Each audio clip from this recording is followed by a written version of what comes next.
दिन तुलसी की जड़ की मिट्टी से इस चमत्कारी और 100% सटीक और असरदार उपाय को आप जरूर करें और आप देखेंगे कि कुछ ही दिनों में आपकी सभी समस्याओं का हल संपूर्ण रूप से हो जाएगा। दोस्तों, कई 1000 वर्षों बाद 26 अगस्त सोमवार को बहुत ही दुर्लभ और दिव्य संयोग बनने जा रहा है, क्योंकि इस दिन जन्माष्टमी के पावन पर्व के साथ साथ राजयोग, अमृत सिद्ध योग और साथ ही धन लक्ष्मी जैसे कई योग बन रहे हैं और इस दिन भगवान श्री कृष्ण सबसे अधिक प्रसन्न होने वाले हैं। इसीलिए दोस्तों, अगर आप भी भगवान श्री कृष्ण जी से इस दिन जो भी सच्चे दिल से मांगेंगे वह मनोकामना आपकी जरूर पूरी होगी।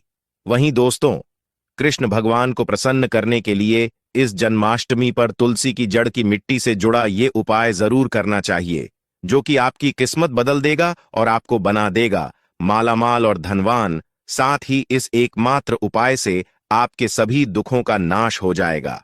इसलिए दोस्तों, वीडियो को अंत तक जरूर देखें।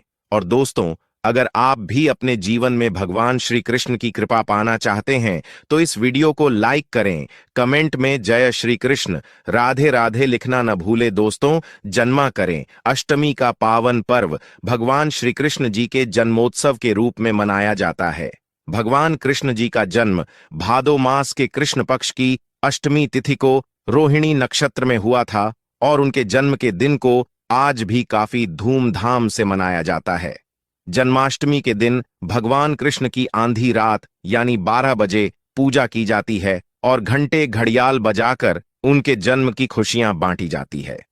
दोस्तों, जन्माष्टमी का पर्व मथुरा और वृंदावन में बहुत ही धूमधाम से मनाया जाता है। खासकर मंदिरों और घरों में लोग बाल गोपाल के दूर से चमकता जो कहना है खुद से जीत कर पहना है। डर को हराने का इनाम है।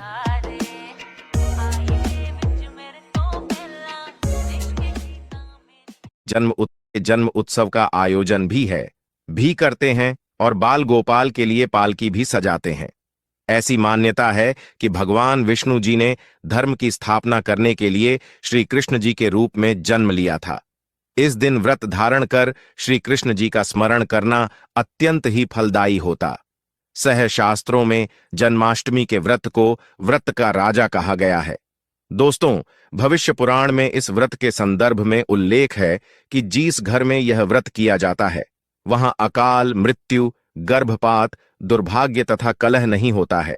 जो एक बार भी इस व्रत को करता है वो संसार के सभी सुखों को भोग कर विष्णु लोक में निवास करता है। दोस्तों, इस दिन लोग पूरा दिन व्रत उपवास रखते हैं और आपको बता दें कि जन्माष्टमी का व्रत अष्टमी तिथि से शुरू होता है और इस व्रत का पारण नवमी तिथि में ही करना चाहिए, तभी इस व्रत का पूरा फल प्राप्त होता है। इसलिए जो लोग इस व्रत को रखें उन्हें सप्तमी की रात में हल्का, जब हम सात्विक भोजन करना चाहिए, साथ ही ब्रह्मचर्य का पालन करना चाहिए। दोस्तों, जन्माष्टमी का व्रत कुछ लोग निर्जला रहकर भी रखते हैं तो वहीं कुछ लोग फलाहार करके भी इस व्रत को करते हैं। दोस्तों, जन्माष्टमी के दिन प्रातःकाल जल्दी उठकर स्नान आदि करके स्वच्छ वस्त्र धारण करें। इसके बाद पूर्व या उत्तर दिशा की ओर मुंह करके बैठ जाएं और अपने हाथ में थोड़ा सा जल, पुष्प और अक्षत ले लें और जन्माष्टमी के व्रत का संकल्प करें।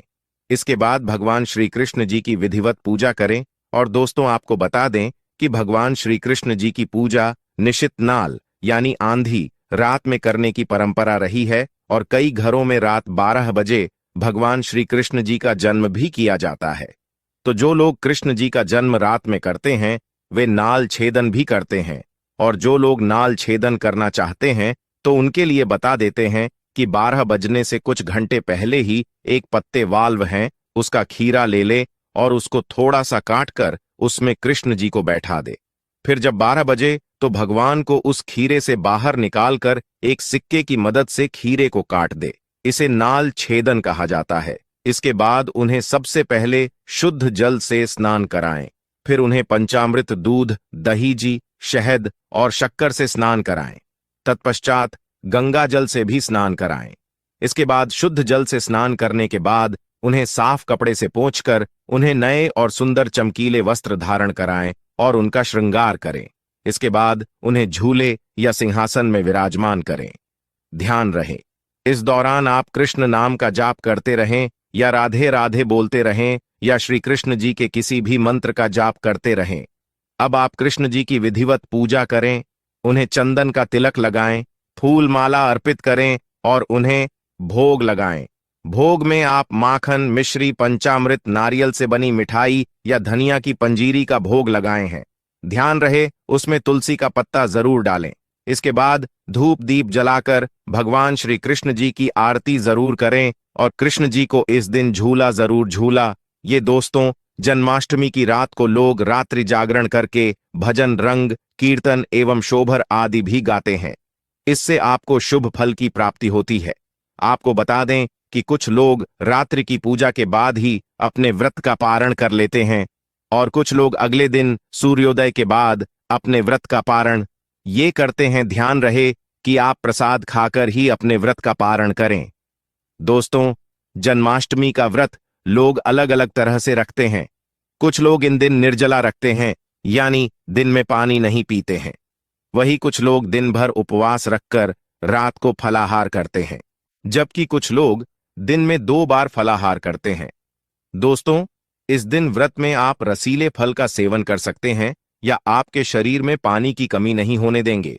तरबूज, खरबूजा, ककड़ी जैसे अधिक पानी वाले फल ले सकते हैं। अमरूद, केला और सेब भी खा सकते हैं और आप दही की लस्सी व्रत की शुरुआत इससे पहले पी सकते हैं। लस्सी पीने से आपको ज्यादा प्यास नहीं लगेंगी।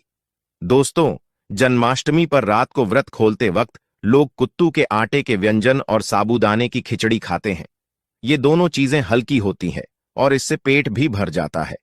पर यह ध्यान रखें कि व्रत तोड़ते वक्त आपको बहुत ज्यादा भारी खाना नहीं खाना चाहिए, इससे गैस बन सकती है। चलिए, अब जानते हैं कि साल 2024 में जन्माष्टमी का पर्व कब मनाया जाएगा। तो आपको बता दें, जन्माष्टमी कृष्ण पक्ष की अष्टमी तिथि इस बार 26 अगस्त सोमवार को पड़ रही है और यह कृष्ण भगवान की 502वीं जन्माष्टमी होगी। ऐसे में यह 26 अगस्त सोमवार को तड़के 3:19 से शुरू होगी और 27 अगस्त मंगलवार को 2:19 तक रहेंगी। इसलिए इस दिन 355 से रोहिणी नक्षत्र शुरू होगा। दोस्तों, जन्माष्टमी के लिए इस बार शुभ मुहूर्त 45 मिनट का है, जो 12:01 से 12:45 तक रहेगा। ऐसे में इस दिन रोहिणी नक्षत्र का संयोग भी बंद कहाँ है।